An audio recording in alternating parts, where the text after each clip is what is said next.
Nous sommes heureux de vous retrouver, comme tous les jours. Et bien évidemment, nous sommes avec Arnaud Dubien, Igor Delanoë, Pavel Chinsky, qui c'est celui qui a la tête baissée là et qui ne vous regarde pas. Euh, et en fait, on a des nouvelles assez importantes, si je comprends bien, parce que le président Poutine est en train de faire un speech et je crois que Arnaud va nous en parler. Alors Arnaud, on va te passer la parole tout de suite et tu vas nous expliquer de quoi il en retourne. Merci. Merci, Président. Alors, comme tous les jours, je vais évoquer quelques nouvelles politiques et économiques, certaines d'ailleurs étant à la fois économiques et politiques ou à la convergence des deux chapitres. Euh, je dirais quelques mots seulement du discours de Vladimir Poutine parce qu'il vient juste d'être prononcé. On n'a pas encore tous les éléments de recul, mais quelques points malgré tout me paraissent importants. Euh, Politique et économie, donc, un signal faible, me semble-t-il. La présidente de la Banque centrale de Russie, Elvira Nabiullina, n'a pas été incluse dans la composition de la commission gouvernementale dédiée au renforcement de la résilience de l'économie. Et c'est son adjoint, M. Vladimir Chistyukhin, qui est nommé à sa place. Et j'attire votre attention sur le fait qu'aujourd'hui, le porte-parole du Kremlin, Dmitri Peskov, a refusé de s'avancer, de confirmer ou d'infirmer qui le Kremlin présenterait à la présidence de la Banque centrale, étant entendu que le mandat de Mme Nabiullina arrive à échéance en juin et que la procédure doit être enclenchée apparemment dans les jours qui viennent. Donc là, il y a quelque chose peut-être d'important qui se joue. On connaît tous le rôle qu'a joué Mme Nabiullina et on sait aussi ce qui lui est reproché tacitement ces derniers jours depuis que l'on a appris que la moitié environ des réserves de la Banque centrale de Russie avaient été gelées par les Occidentaux.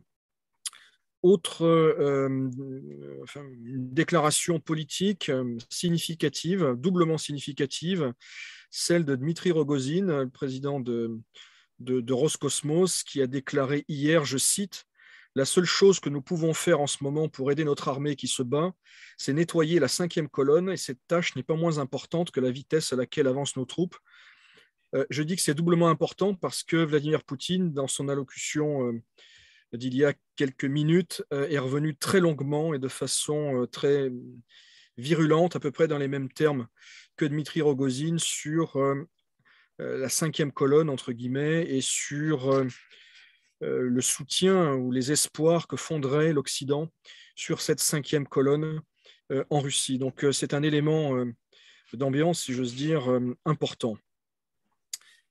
Si l'on vient maintenant au sujet économique plus stricto sensu, il y a d'abord enfin le détail du 4e paquet de sanctions édicté par l'Union européenne. Je n'en parle pas d'une part parce que j'en ai parlé un petit peu hier et surtout parce que la Chambre a fait une communication distincte à part, un envoi vers 12 heures avec tout le détail des sanctions et un début d'interprétation. Il y a finalement assez peu de surprises par rapport à ce qui avait été dit, des entreprises d'État russes avec lesquelles il sera interdit de faire affaire, partiellement en réalité, puisque les achats de pétrole, par exemple, ne seront pas concernés.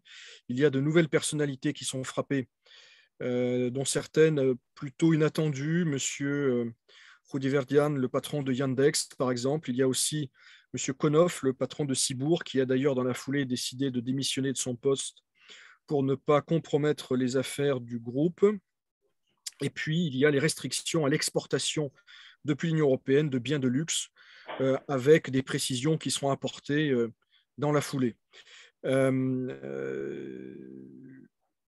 Autre point significatif de ces dernières heures, on a tous à l'esprit, parce qu'on en a parlé ces derniers jours lors de nos briefings, on a tous à l'esprit l'existence de ce débat à Moscou sur le futur texte de loi qui concerne l'administration extérieure des biens contrôlés par des étrangers qui partiraient de Russie. Alors certains parlent de texte sur les nationalisations. En tout cas, on en a parlé hier. Il y a une sorte de navette interministérielle. La loi n'est pas encore adoptée, mais aujourd'hui, le service fédéral des impôts s'est exprimé et a apporté sa contribution à ce débat en émettant quelques idées nouvelles, en particulier en suggérant de ne pas limiter à la web le spectre des administrateurs extérieurs possibles et en suggérant de ne pas forcément vendre, mettre en vente aux enchères les biens des entreprises étrangères qui quitteraient la Russie, en proposant d'allonger à 1 an le délai, la période intermédiaire, la période au cours de laquelle les participations étrangères pourraient être confiées à une gestion extérieure. Donc on voit que l'affaire n'est pas close en réalité. C'est ça, je pense, le principal message, que ça discute entre ministères, entre agences russes sur ce point. Et je pense que beaucoup de gens, en tout cas c'est ce que j'en déduis de ces propositions du service des impôts, cherchent à minimiser l'impact négatif pour la Russie, plutôt que d'être dans une posture de punition ou de rétorsion. C'est en tout cas le sentiment que j'ai à cette heure. Quelques mots sur nos amis japonais qui font partie du G7, naturellement, qui coordonnent plus étroitement qu'en 2014 leurs sanctions, le Japon a par exemple déclaré que la Russie serait privée de la clause de la nation la plus favorisée, mais j'attire votre attention sur le fait que les entreprises japonaises, Mitsui et Mitsubishi en particulier, ont fait savoir qu'elles ne quitteraient pas le projet Sakhalin 2, enfin, qui est plus qu'un projet, c'est un site industriel majeur qui produit du gaz naturel liquéfié, qui est important pour les approvisionnements au Japon. Et donc, ces deux grands groupes ont fait savoir qu'il n'était pas question de quitter ce projet. Quelques mots vraiment sur le volet économique de ce qu'a dit Vladimir Poutine. On y reviendra demain plus en détail, avec un peu de recul. On y reviendra également dans notre revue de presse quotidienne. Vladimir Poutine a annoncé une revalorisation des pensions de retraite, des minimums sociaux, probablement aussi des salaires des fonctionnaires. Donc tout ça est à suivre, évidemment pour tenir compte de l'inflation qui était déjà importante avant le 24 février et dont on sait qu'elle s'est accélérée ces derniers jours. Un accent mis également sur le secteur privé. C'est étonnant parce que, enfin, c'est pas étonnant en soi, mais ce n'est pas tout à fait ce qu'on a l'habitude d'entendre dans la bouche de Vladimir Poutine, en tout cas avec une telle conviction. Il a souligné que le secteur privé en Russie aurait un rôle important à jouer pour surmonter la crise. Il a insisté sur le fait qu'il y aurait des difficultés dans les mois qui viennent. On n'est pas dans un discours de déni économique. Il a parlé de changements structurels de l'économie qui engendreraient du chômage et de l'inflation. Et oui, il a dit également que la Banque centrale ne serait pas amenée à faire tourner la planche à billets. Voilà en quelques mots ce que je pouvais dire aujourd'hui. Évidemment, comme tous les jours, je suis prêt à essayer de répondre à vos questions. Merci beaucoup Arnaud. C'était un point très complet aujourd'hui. Juste une chose sur ce que tu disais sur sur le service des impôts qui propose de repousser effectivement à 12 mois, ce qui est une bonne nouvelle, la période de management intérimaire. On a demandé 3 ans, donc, et le RSPP, donc le MEDEF russe, avait fait une lettre en cette faveur. Donc on va voir, on va continuer à demander 3 ans et non pas au début c'était 3 mois, donc on est passé de 3 mois à 1 an, ce qui laisse déjà quand même du temps pour se retourner, et si on peut obtenir 3 ans ce sera encore mieux, mais c'est effectivement une bonne nouvelle. J'ai un dernier élément, Président, si tu me permets, qui est à la fois un élément économique et diplomatique, donc ça fera une transition vers, j'allais dire, la partie d'Igor Delanoë. À l'instant, le secrétaire d'État américain, Blinken, dit que les sanctions américaines ne sont pas conçues pour être permanentes et qu'elles pourraient, je cite, go away, donc j'imagine lever, si la Russie change son comportement. Donc c'est un élément important parce que dans les négociations que va évoquer Igor, pour la première fois, la partie russe mentionne les sanctions. En d'autres termes, tout est sur la table, alors que jusqu'ici, la politique russe, c'était de dire qu'elle ne demandait rien sur les sanctions. Donc, j'en reste là et je passe la parole à Igor. Pardon de... Eh bien, passons la parole à Igor sur cette bonne parole de M. Blinken. Igor. Merci. Oui, merci Président, merci Arnaud pour la transition. Alors, une journée assez riche en informations. Tout d'abord, je vais commencer par le processus de pourparlers entre les Russes et les Ukrainiens, donc qui a été suspendu hier, qui se tient en ligne, comme on l'a depuis quelques jours, qui a été suspendu hier dans la soirée, mais qui se poursuit au niveau des sous-groupes, puisque dans ces deux délégations, des sous-groupes ont été formés, qui correspondent à chacun à des blocs de négociation, le bloc humanitaire, le bloc sécuritaire, le bloc politique. Ces négociations ont été qualifiées de part et d'autre de très difficiles, de pénibles, de délicates, mais néanmoins, des deux côtés, on évoque la possibilité d'un compromis, et que le compromis est possible. Étant entendu qu'évidemment, ces négociations restent très techniques. Il se dit, alors très récemment, une source ukrainienne, M. Podolyak, donc, qui est la personne qui dirige la délégation ukrainienne, a dit pratiquement à l'instant qu'actuellement, les sous-groupes travaillent à l'élaboration de documents préparatoires en vue d'une hypothétique rencontre directe entre messieurs Zelensky et Poutine. Donc on voit bien que les choses avancent en coulisses, comme je l'évoquais hier.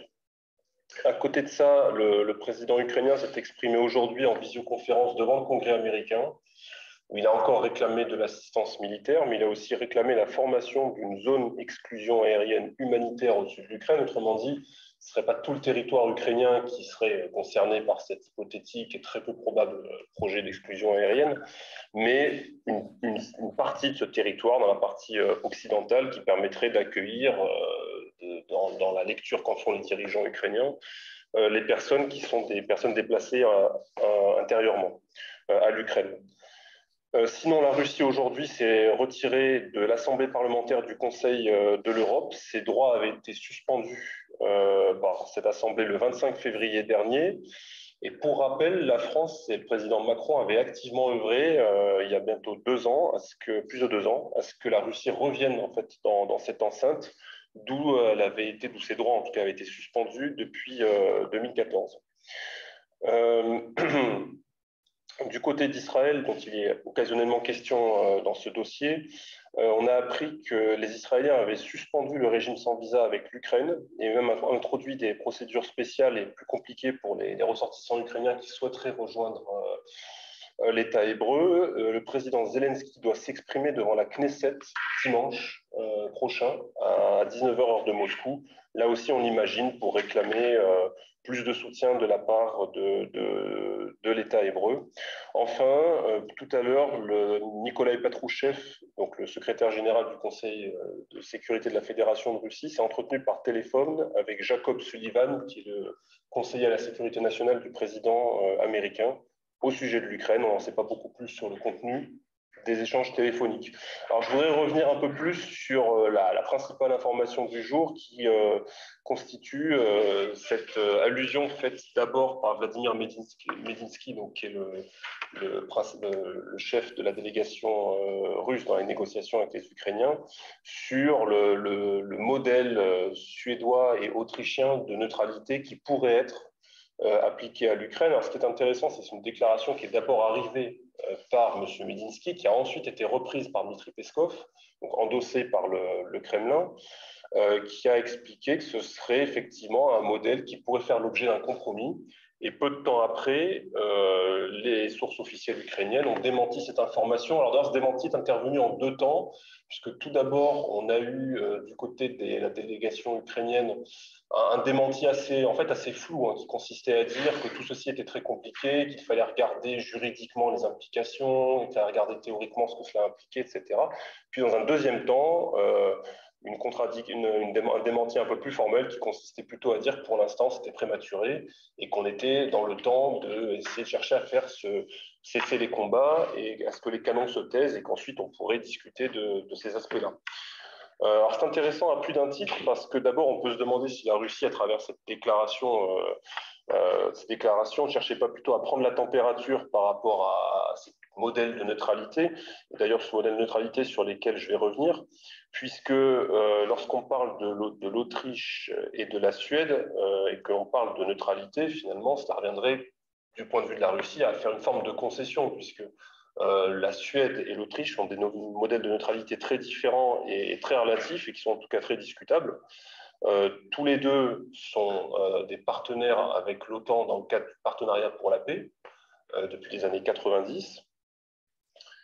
D'une part, et d'autre part, ils ont des relations de nature très différente avec Moscou. On sait par exemple que Vienne a plutôt de très bonnes relations avec la Russie en règle générale, puis des relations économiques très diverses et plutôt riches, tandis qu'avec la Suède, on sait qu'on est dans le cadre plutôt d'une relation confrontationnelle, mais qui remonte là depuis l'époque tsariste en réalité. C'est quelque chose de structurel. Mais des relations économiques très fortes. Mais des relations économiques aussi assez dynamiques. En ce qui concerne la démilitarisation, puisque ça, avec le terme de neutralité, là aussi, il faut un petit peu nuancer, puisque l'Autriche a probablement des forces armées qui relèvent plutôt des forces d'autodéfense. Mais en ce qui concerne la Suède, on est quand même face à une armée un peu plus robuste que celle de l'Autriche. Et surtout, si on s'en tient à l'échelle de la Baltique, la Suède est loin d'être une puissance démilitarisée, c'est peu dire. Il y a quand même une flotte, il y a des forces aériennes, il y a des sous-marins. Enfin, ce n'est pas une démilitarisation au sens forcément où on l'entendait à l'origine lorsqu'on prêtait attention aux exigences russes de démilitarisation de l'Ukraine. En tout cas, moi, je l'interprète ça plutôt comme une concession. Sur le fond, on revient finalement aux discussions qui prévalaient avant le 24 février sur l'interprétation de la notion de garantie de sécurité dans le cas présent pour l'Ukraine, puisque finalement, il y a deux concepts fondamentaux qui se chevauchent et qui, quelque part, rentrent en contradiction. Il y a d'un côté le concept de liberté des États dans le choix de leurs arrangements sécuritaires et notamment dans la possibilité d'adhérer à des alliances ou à des blocs militaires. Ça, c'est la posture qui est mise en avant par l'Ukraine et qui est sous-tendue par l'acte final d'Helsinki de 1975, la Charte de Paris de 1991 et qui est généralement la posture adoptée par les Occidentaux dans cette crise. Et de l'autre côté, la notion d'indivisibilité de la sécurité dans la zone euro-atlantique, autrement dit, le fait qu'un État ne peut pas assurer sa sécurité au détriment de celle d'un autre État. Et ça, c'est plutôt la posture de la Russie qui s'appuie là-dessus sur le document d'Istanbul de 1999 de l'OSCE et sur la déclaration d'Astana, là aussi de l'OSCE de 2010. Et on voit bien que là, ce sont deux concepts qui, à un certain moment, rentrent en contradiction, en tout cas dont l'interprétation peut donner lieu à certaines contradictions. Voilà, je m'arrête là et je serai ravi de répondre à vos questions. Tu as déjà pu répondre à une question qui nous demandait quel était le modèle justement autrichien et... C'est deux modèles très différents. En fait, l'Autriche, comme la Suède, je le rappelle, ne sont formellement pas dans l'OTAN. Maintenant, il y a un partenariat politico-militaire dans le cadre des partenariats pour la paix avec l'OTAN, d'une part, et d'autre part, j'ai évoqué le niveau de neutralité, de démilitarisation qui est quand même très différent lorsqu'on considère l'Autriche et la Suède. Donc, il y a quand même une certaine gradation dans le niveau de démilitarisation. Ce que je relève, c'est que dans un cas comme dans l'autre, surtout pour la Suède, il n'y a pas de système de frappe de moyenne portée, à plus forte raison de longue portée. Et ça, on sait que c'est un point sur lequel les Russes sont très attentifs et sont très préoccupés sur les capacités de pouvoir frapper le territoire russe à partir de l'Ukraine. C'était un objet de discussion avec les Américains avant le 24 février. Dans les différents échanges qu'ont eu Russes et Américains avec les projets d'accords russes, les contre-projets américains, etc., on voyait qu'il y avait des choses qui avançaient sur l'aspect neutralité du territoire ukrainien qui n'aurait pas vocation à accueillir des systèmes de frappe occidentaux. Mais évidemment, je suis d'accord que sur l'aspect neutralité, c'est quand même une neutralité qui est assez édulcorée, on va dire. Une fois encore, ce n'est pas ce à quoi forcément on s'attendait lorsqu'on entendait les Russes parler de neutralité, de démilitarisation. On ne pensait pas spontanément à l'Autriche et a fortiori encore moins à un modèle suédois. D'accord, mais merci beaucoup Igor, merci Arnaud. Si tu as d'autres nouvelles en live, Arnaud, n'hésite pas à prendre la parole et à nous dire ce qu'il se passe dans les déclarations de Vladimir Poutine ou de M. Blinken ou je ne sais pas qui encore. On a pas mal de questions sur toutes les nouvelles mesures européennes et surtout sur l'embargo des produits de luxe. Alors, je ne suis pas sûr qu'on ait réponse à toutes les questions. Le prix de 300 € pour le vin Pavel, est-ce que tu peux nous dire de quoi il s'agit? Est-ce que c'est un prix de vente, c'est un prix d'achat? Lorsqu'on parle de 300 €? Il n'y a pas beaucoup aujourd'hui, il n'y a même pas du tout de commentaires sur le texte lui-même, mais il s'agirait effectivement d'un plafond de prix de vente par item, c'est-à-dire par bouteille. Donc on peut considérer que toute bouteille étant vendue en France moins de 300 €, puisqu'il s'agit évidemment du prix de départ et non pas du prix d'arrivée, serait autorisée comme par le passé. Donc c'est un prix d'achat? C'est le prix à l'export, c'est la valeur marchande. Prix à l'export, donc c'est bien. Demain, on va se renseigner et demain, on aura la réponse. Alors, on aura une réponse demain, nous dit Nicolas Ducret, que vous ne voyez pas, mais qui est présent dans la salle. Donc, demain, on aura une réponse à ces questions-là. Pour l'électroménager, si les produits sont produits en Chine et importés directement de la Chine par un groupe européen, la sanction s'applique-t-elle? C'est-à-dire que vous avez vu que les Américains ont fait pression sur les Chinois pour que les Chinois appliquent les sanctions américaines et européennes. Alors, je ne sais pas là-dessus. Est-ce que vous avez eu, Arnaud ou Igor, un feedback de la rencontre entre Sullivan, je crois, c'était son homologue chinois, donc le conseiller de sécurité américain?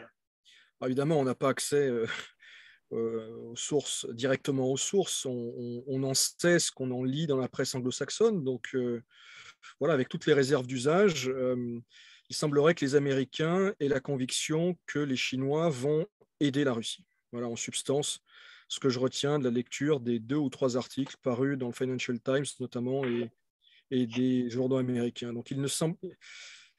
Après, il faudra voir au cas par cas, hein, je pense, mais il semble que la tendance ne soit pas au lâchage de la Russie par la Chine, ce qui ne veut pas dire certainement que les Chinois vont faire n'importe quoi et vont s'exposer outre mesure.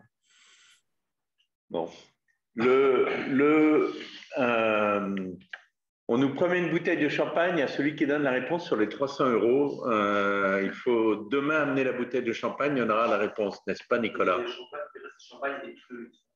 Champagne et tout le luxe. Ah d'accord, on aura même une réponse sur tout le luxe. Donc, on vous donnera des réponses demain sur ces choses. Que je peux, sur le luxe, ce que je peux vous dire, j'ai reçu un SMS me disant, je reprends le SMS, voilà, si les États-Unis et l'Union européenne continuent à mettre des sanctions, les Russes n'auront plus besoin de voter des contre-sanctions. Je pense que c'était une note d'humour pour nous expliquer qu'effectivement, ces sanctions-là, c'était théoriquement des sanctions, des contre-sanctions prévues par les Russes, mais ils n'ont pas eu besoin de les faire puisque les Européens se sont tirés tout seuls une balle dans le pied.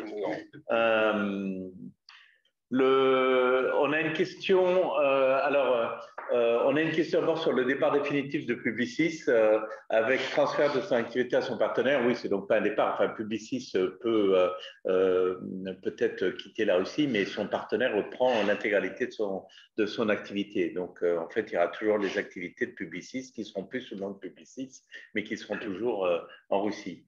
On a cette question, Pavel. Si tu veux la résumer alors, ce n'était pas une question, c'est en fait une information selon laquelle des restrictions aujourd'hui vont concerner les transactions immobilières. Hélas, c'est tout à fait dans l'esprit du discours que vient de prononcer le président Poutine et auquel Arnaud a fait référence, c'est-à-dire toute cette rhétorique hélas, pas tout à fait nouvelle en Russie sur les traîtres, la 5e colonne, etc. Et donc, d'après cette information, à partir du 15 mars, toute personne souhaitant se vendre son bien immobilier doit, plus précisément, toute personne souhaitant acheter un bien immobilier doit garantir qu'elle ne possède pas la nationalité de l'un des pays listés sur la liste des pays inamicaux. Mais alors, c'est à partir du 15 mars, mais en fait, déjà, on ne pouvait plus vendre pour les étrangers son appartement puisque vous ne pouviez pas enregistrer la vente auprès des... je ne sais plus quelles autorités, mais vous ne pouvez pas enregistrer la vente. Donc, de toute façon, lorsque vous êtes étranger, si vous détenez un bien russe, vous ne pouvez pas le vendre. Avant, vous ne pouviez pas le vendre, maintenant, vous ne pouvez plus acheter. Et maintenant, on ne peut plus acheter. Voilà. Donc, on ne peut plus vendre, on ne peut plus acheter. Notamment pour les binationaux. Et problème pour les binationaux. Voilà. Peut-être peut-on troquer. Non, parce qu'il faut un truc, il faut aussi l'enregistrer. Après, il faut que tu enregistres. Ouais. Il faut le solder, le troc. Est-ce que quelqu'un connaît la loi de Sobyanin? Que compte faire Sobyanin pour soutenir les entreprises et l'emploi? Je sais qu'il avait décidé de donner une certaine somme qui était 500 millions de roubles, hein, mais connaît-on le détail de la loi là? Non, toujours pas. Hein. Tu peux le noter, Boris, pour qu'on essaie de trouver et qu'on puisse donner une réponse demain à cette question. Les entreprises françaises et occidentales reviendraient-elles si un cessez-le-feu ou un accord de paix est signé? Les entreprises occidentales ne sont pas vraiment parties non plus. Il y a des fermetures temporaires, mais je n'ai pas d'exemple de grandes entreprises occidentales qui aujourd'hui sont parties. Il peut y avoir des entreprises qui vont se faillite. Il y en a peut-être déjà eu, je n'en sais rien. Mais il n'y a pas d'entreprises occidentales qui ont annoncé leur départ. Il y a des entreprises occidentales qui ont annoncé des fermetures temporaires. Si tu me permets, Emmanuel, sur l'aspect purement cessez-le-feu, il y a une information qui vient de tomber d'après le Financial Times. Les Russes et les Ukrainiens se seraient entendus sur un document en 15 points qui verrait un cessez-le-feu et évoquerait même un retrait des troupes russes. Ça vient de tomber, mais c'est Financial Times qui le cite. C'est repris maintenant en boucle sur tous les réseaux. Mais évidemment, il faut rester très très prudent parce que, vu les circonstances, on attend des déclarations officielles autres que Financial Times pour corroborer cet élément, mais ça vient de tomber. On appellera le Financial Times ce soir. Voilà. Alors, on a un journaliste de l'usine Nouvelle qui nous dit « Nous avons eu des échos sur des inquiétudes des entreprises françaises pour verser des salaires en Russie. Avez-vous vent de difficultés? Pouvez-vous en expliquer la nature? Certaines entreprises nous disent que les sanctions ne s'appliquent pas au transfert en roubles entre la banque d'une filiale russe et ses employés. » Mais ça, c'est vrai. En fait, je n'ai pas eu vent d'entreprises qui ne peuvent pas payer ses employés pour l'instant. Ce qui peut se produire, c'est que des entreprises étrangères qui ont besoin de se financer ou qui se font financer par leur siège ont du mal à obtenir des fonds parce que soit ils travaillent avec des banques sous sanction, soit les banques européennes refusent de faire les virements. C'est toujours légal, hein. Il y a toujours des banques européennes qui font des virements avec la Russie. Mais certaines banques, notamment françaises, refusent de faire des virements vers la Russie alors que c'est légal. Donc, vous pouvez avoir ce type de problème qui rend évidemment, mais il n'y a pas un problème de trésorerie qui empêche les entreprises étrangères de payer les salaires. Mais personnellement, je n'ai pas entendu de cas encore, mais ce n'est pas impossible. Question naïve, est-ce que les sanctions, je lis la question quand je dis ça, c'est pas moi qui la qualifie de naïve, est-ce que les sanctions européennes sur les smartphones, les appareils photo, l'électroménager de vin concernent aussi les importations personnelles, passage en frontière par une personne physique? Non. Tout ce que vous passez personnellement, vous avez le droit de le faire. C'est notamment le cas pour les voitures, parce que vous savez, on ne peut plus exporter de voitures, mais vous avez parfaitement le droit, si la voiture vous appartient, de sortir avec.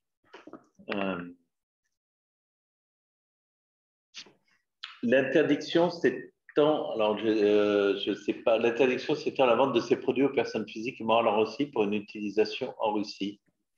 Est-ce que cela veut dire que les sanctions touchent non seulement l'export, mais aussi les ventes de stocks déjà importés en Russie? Je suis pas sûr de bien comprendre la question là. Donc, si vous pouvez préciser votre question, on y répondra plus clairement. Je pense qu'il est question de savoir s'il y a ou non la possibilité de vendre les stocks qui ont déjà été dédouanés. Donc ça, on va poser la question, Nicolas. Sur les stocks qui ont déjà été dédouanés, tu peux les vendre. Les sanctions américaines interdisent de vendre. Elles interdisent. Les sanctions américaines interdisent d'exporter et de vendre. Donc il faut savoir si les sanctions européennes reproduisent le même schéma. Ah oui, ça, j'en sais rien. La même chose, on va vérifier demain. D'accord. En tout cas, il n'y a pas de mouvement de panique chez les importateurs de vins et spiritueux. En tout cas, on l'aurait appris s'il y avait un déstockage massif. Alors, peut-on transmettre un bien immobilier d'un étranger à un Russe? Non. Non. Impossible, parce qu'il faut l'enregistrer. Les Français binationaux devront-ils renoncer à leur nationalité russe, Pavel? Aucune information en ce sens, mais je me rappelle que c'était il y a une dizaine d'années qu'est sortie une loi obligeant les binationaux ou les trinationaux, en tout cas quelqu'un disposant d'autres nationalités en plus de la nationalité russe, à la déclarer. Et je me rappelle, dans mon cas précis, m'être rendu dans un bureau du MVD du centre de Moscou. J'ai rempli un formulaire où il y avait tout un tas de questions, mais il n'y avait absolument pas une question relative au pays de nationalité additionnelle. Et une fois que le formulaire a été rempli et tamponné, il est tombé dans une caisse en carton qui était posée à même le sol et qui contenait des milliers et des milliers de formulaires comme le mien. Donc, je n'ai pas l'impression, en tout cas, qu'il y ait une base de données qui était tenue à cette époque-là. Elle existe peut-être, mais en tout cas, à ce moment-là, je n'ai pas écrit de quelle autre nationalité il s'agissait. Donc, je ne sais pas comment ils vont regrouper ces informations-là. La chose inquiétante est effectivement, encore une fois, la tonalité du discours présidentiel d'aujourd'hui, qui laisse augurer un rapport particulier, juridique, j'espère, plus que psychologique, aux binationaux. On nous précise aussi que depuis 2014, on ne demande plus de renoncer à la nationalité autre. C'est-à-dire qu'auparavant, lorsque vous deveniez russe, vous deviez renoncer à votre nationalité d'origine. Depuis 2014, ce n'est plus le cas, donc les Russes reconnaissent les doubles nationalités. Alors effectivement, on parle d'une loi aujourd'hui qui l'interdirait, mais elle n'a pas été votée. Il y a très peu de pays, en fait, qui interdisent l'Allemagne, je crois. L'Allemagne interdit la double nationalité. Je crois que c'est le seul pays. Il y a un certain nombre de pays qui le refusent, mais effectivement, la majorité l'autorise. On n'en est pas encore là, c'est ce qu'on peut dire voilà, au jour d'aujourd'hui. Excusez-moi, parce que du coup, j'ai perdu le fil des questions. Alors, des filiales fermées, même temporairement, ont-elles déjà été mises sous contrôle d'administrateurs externes? Non. Une autre question, c'est est-ce que McDo, Nespresso, Restore, c'est-à-dire Mac, Adidas vont ouvrir leur boutique dès que le cessez-le-feu est signé? Alors, je ne sais pas si c'est dès que le cessez-le-feu est signé, mais oui, leur intention, c'est de rouvrir leur boutique, bien évidemment. Ils ont suspendu pour l'instant. Pour l'instant, c'est marqué, je suis passé devant Adidas tout à l'heure, je suis passé devant Hermès, devant Louis Vuitton, devant Chanel. C'est assez intéressant de voir leur message. Ils ont chacun un message un petit peu différent, mais tous vous expliquent qu'ils rouvriront lorsque le temps leur permettra. Alors, quand, c'est une autre question. Restaurant. Pardon? Restore, c'est ouvert. Alors, on me dit que Restore est ouvert. Téléphone. Donc Restore est toujours ouvert. C'est Mac. C'est pas Mac en direct. Hein. C'est voilà. C'est une entreprise russe.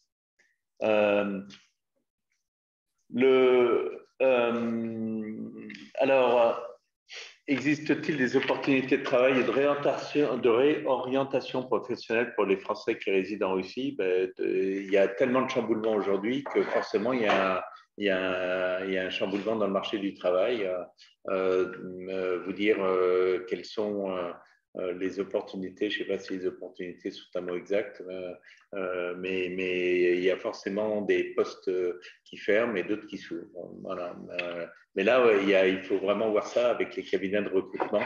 Nous ne sommes pas un cabinet de recrutement, donc j'ai un peu de mal à me rendre compte aujourd'hui sur l'impact sur le marché du travail, mais il va y en avoir un.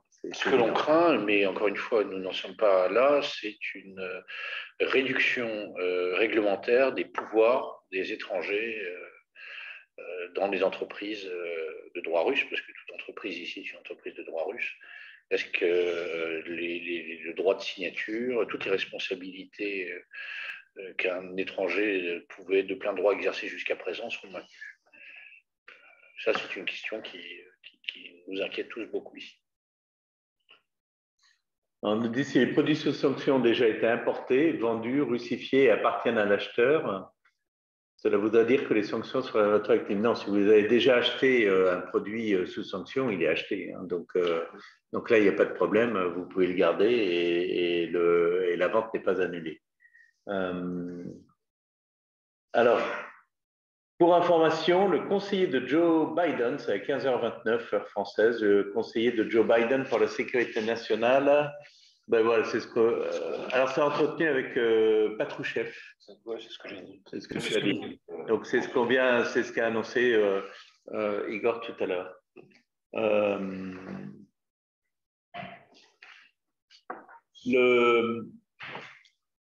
On nous demande combien de temps pour faire un dépôt de bilan avec NOO. Combien de temps pour faire un dépôt de bilan avec NOO?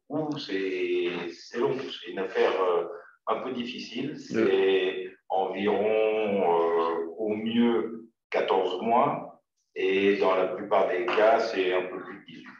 Donc entre 14 et 18 mois, et c'est notre invité surprise, voilà, que vous voyez maintenant à la télévision, qui est là, Jean-François Marquer du cabinet CMS. Bonjour à tous. Et qui nous fera une petite intervention tout à l'heure en fin de Zoom. Alors, effectivement, sa durée dépend aussi de la complexité et de la taille de la société. Si c'est une OO où il y avait deux employés, en général, ça va assez vite. Mais à partir de plus de 10 employés, ça peut prendre du temps. Alors, on me dit que McDo a annoncé qu'il rouvrirait en mai. En fait, beaucoup de sociétés confirmées temporairement ont annoncé qu'ils rouvriraient en mai. Mais ça, il va falloir attendre le mois de mai pour savoir si c'est le cas ou non. Et ça pourrait être plutôt, si jamais, de bonnes nouvelles se confirment exactement. Nespresso continue à vendre en e-commerce. Il faut être patient. Voilà.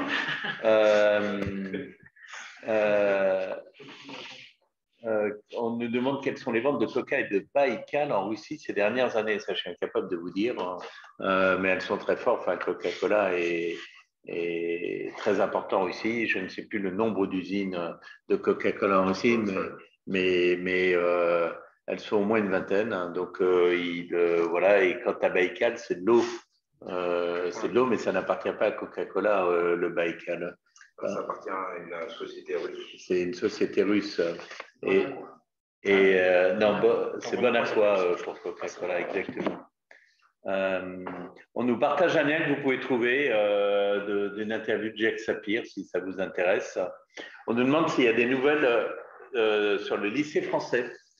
Alors, comme j'ai pas très bien suivi l'affaire. Au jour d'aujourd'hui, il y a une partie des classes qui fonctionnent actuellement en présentiel, qui sont d'une part les classes de la petite école, donc maternelle, ensuite les classes à examen, troisième pour le brevet des collèges, terminale et première pour le bac, et les autres classes fonctionnent en distanciel. C'est le dispositif qui est agréé, qui fonctionne au jour d'aujourd'hui. Et n'a-t-on pas dit que le lycée pourrait ouvrir le 1er avril et qu'on attend le 25 mars, enfin les autorités attendent le 25 mars pour prendre une décision? Effectivement, c'est ce qui est dit, oui. Bon. Mais il y a une opinion partagée par la communauté franco-russe. L'opinion qui est partagée par la communauté franco-russe, c'est que le troisième trimestre, a priori, on va le finir en distanciel, quoi. Bon. On vous dira ça. Il se trouve que demain, avec Pavel, nous allons à l'ambassadeur de France rencontrer deux missionnaires du Quai d'Orsay qui pourront peut-être répondre à cette question. Pour partager avec nous leur position. Oui. En tout cas, ce dossier a suscité une très, très grosse émotion. Très grosse émotion qu'on a vue dans plein d'articles de journaux, Les Échos, Le Figaro. Voilà. Alors, pensez-vous que le visa VKS peut être supprimé pour les citoyens faisant partie de la liste des pays non amicaux?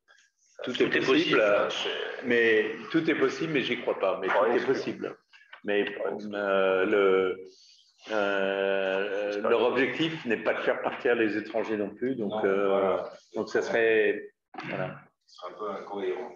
Alors, quelles sont vos inquiétudes sur le maintien des liaisons aériennes en raison du manque prévisible de pièces détachées à l'escale en Russie? Sont-elles toujours d'actualité?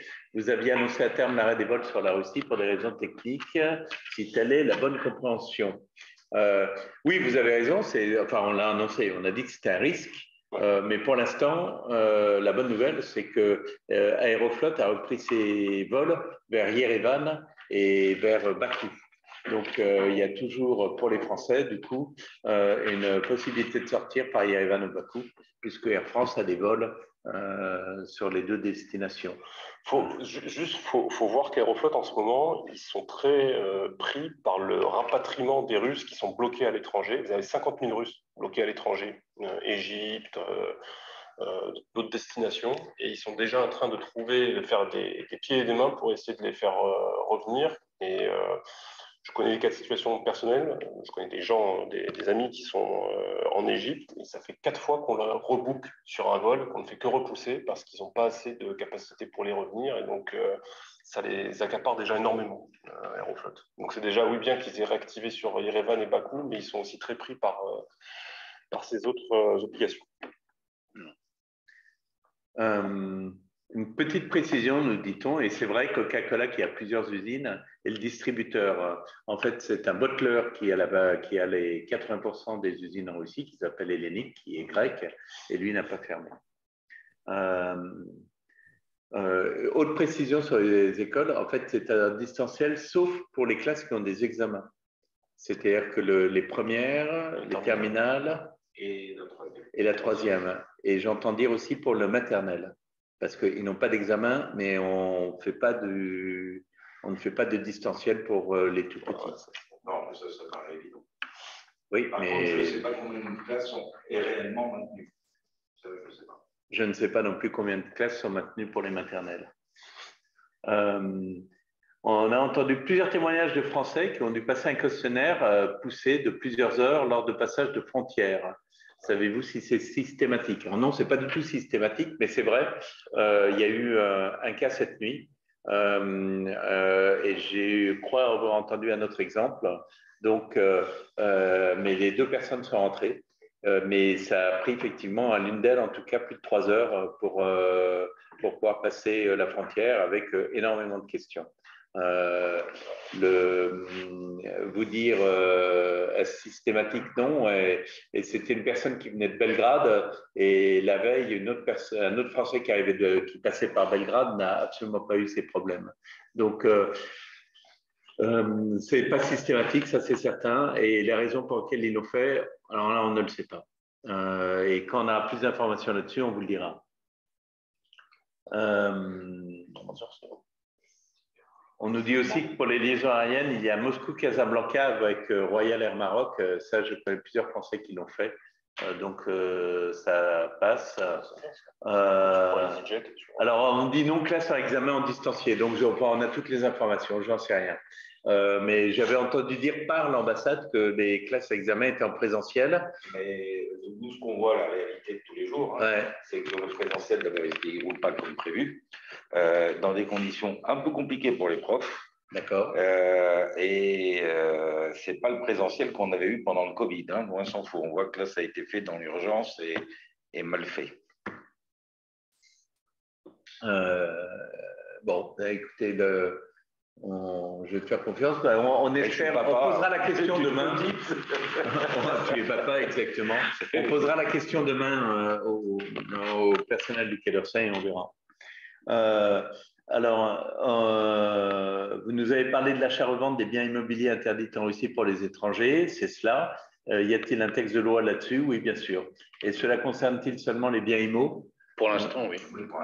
Pour l'instant, ça ne concerne que ça. Mais on peut les biens mobiliers non plus? Ça dépend. Quel bien mobilier tu parles? Alors, en tout cas, tout ce qui est action, on ne peut pas les vendre. Non. Donc, voilà. Mais je pense que les gens là pensent, par exemple, à des choses comme des voitures ou, je sais pas, des meubles, des tableaux. Et là, on peut le faire. Oui. Donc, on ne peut pas faire les valeurs mobilières, mais on peut faire les biens mobiliers. Voilà. Voiture, par exemple, nous dit-on. Donc, oui, la voiture, vous pouvez la vendre. Ça roule. Ouais. Écoutez, voilà, on a terminé les questions pour aujourd'hui, donc je vous remercie. On va passer la parole donc à notre invité surprise, qui n'est plus une surprise, Jean-François Marquer, qui est en Russie depuis maintenant combien de temps? 16 ans. 16 ans, que beaucoup d'entre vous en Russie, en tout cas à Moscou, connaissent, qui dirige le cabinet CMS, donc un avocat. Personne n'est parfait. Un homme important. Fais-nous part de ton expérience, Jean-François. Écoutez, ce qui se passe en ce moment, et là je vous adresse tous ma sympathie la plus profonde, est quand même très perturbateur pour nous tous, pour nos familles, et puis aussi pour nos entreprises. Et le mouvement qu'on a vu, et je suis dans une entreprise européenne,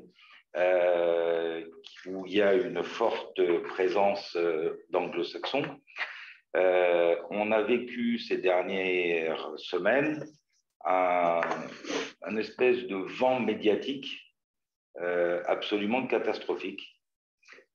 Certaines entreprises qui ne voulaient pas annoncer ni des départs, ni des choses, etc., ont été poussées à le faire sous la pression des médias et des lobbies. J'ai des exemples très précis d'entreprises qui se portaient très bien, que tout le monde était content, etc., qui ont été obligés d'annoncer qu'ils partaient de Russie sous la pression des médias. Donc ça, c'est dommage. C'est un des à côté de la crise qui est quand même assez ennuyeux pour ceux qui sont employés par ces sociétés et qui pose la question, et moi c'est ce qui me frappe surtout là, dans le terrain économique dans lequel j'évolue. Quand je parle d'un vent de panique, c'est vraiment un vent de panique.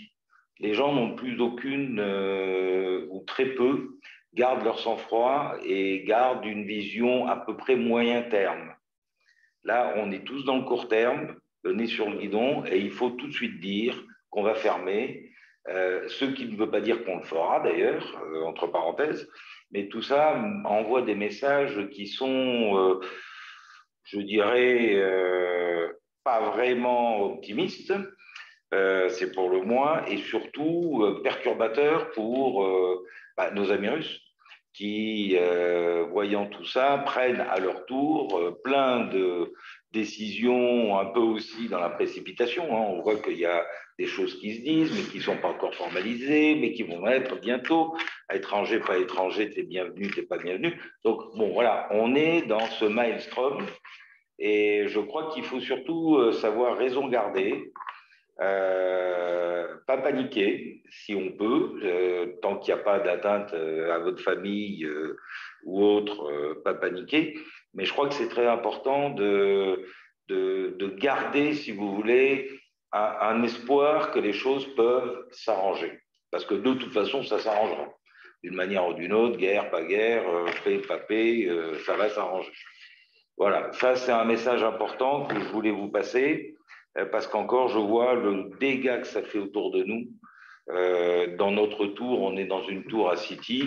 C'est bien simple, il y a 80% d'entreprises étrangères et aujourd'hui, il y a 80% de gens qui se demandent ce qu'ils vont faire demain. Quand tu parles de City, c'est Moscow City, l'équivalent de la Défense. Oui, Moscow City. La Défense à Paris. Merci beaucoup pour ton témoignage, Jean-François. Pavel, propos très intéressant, nous dit-on. Pouvez-vous nous réindiquer le nom de famille de cet avocat, Jean-François Marquer? Non, Jean-François comment? C'est marqué sur la question. Marquer, M-A-R. C'est comment? Q-U-A-I-R-E, mais on vous donnera ses coordonnées si vous voulez les avoir, bien évidemment. Laurent Paganon, que nous saluons au passage, nous écrit « Je ne sais pas ce que signifie, ça va s'arranger ». Je crois que là, ce n'est plus de la signification, de la compréhension, c'est de la foi et de l'espoir. Oui, c'est plutôt ça. En bon chrétien. Et on nous demande aussi, est-ce que toutes ces restrictions pour les étrangers, comme celle de la vente et achat d'immobilier, seront supprimées une fois la situation calmée? Nous le souhaitons en tout cas. On fera tout pour. Oui, on fera tout pour. Voilà, on continuera à faire du lobbying en ce sens. Pavel? Donc, en fin de session, comme à l'accoutumée, je vous rappelle l'existence de notre fil Telegram, CCI France Russie, de notre hotline@ccfr.ru. Le 25 mars, nous organisons pour nos membres un événement intitulé « Sanctions, quelles conséquences pour les entreprises étrangères en Russie ?» où des experts répondront aux questions juridiques, logistiques, pratiques. Vous recevrez un mail demain pour pouvoir vous y inscrire. Demain et vendredi, nous serons avec vous, comme aujourd'hui, à 17h30, heure de Moscou, GMT +3. Tenez bon, merci d'être avec nous en ces temps douloureux. Alors, on me dit qu'une dénommée Catherine nous suit, que c'est son anniversaire. Alors, bonne année, bon anniversaire, pas bonne année, mais bon anniversaire, Catherine. Et en tout cas, la CCI France-Russie est avec vous. Restons unis, merci. Au revoir. Au revoir. Au revoir.